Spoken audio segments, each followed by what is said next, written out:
জামায়াতে ইসলামীর আমির শফিকুর রহমান ত্রয়োদশ জাতীয় সংসদের বিরোধীদলীয় নেতা মনোনীত হয়েছেন। একই সঙ্গে দলটির নায়েবে আমির সৈয়দ আবদুল্লাহ মোহাম্মদ তাহের উপনেতা এবং জাতীয় নাগরিক পার্টি এনসিপি আহ্বায়ক নাহিদ ইসলাম চিফ হুইপ মনোনীত হয়েছেন। এর আগে দুপুর 12:30টার দিকে সংসদ সদস্য ও সংবিধান সংস্কার পরিষদের সদস্য হিসেবে শপথ নেন জামায়াত থেকে নির্বাচিত প্রার্থীরা।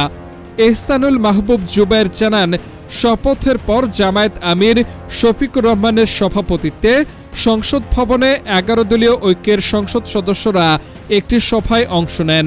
ওই সভা থেকেই বিরোধী দলীয় নেতা, উপনেতা ও চিফ হুইপ মনোনীত করা হয়।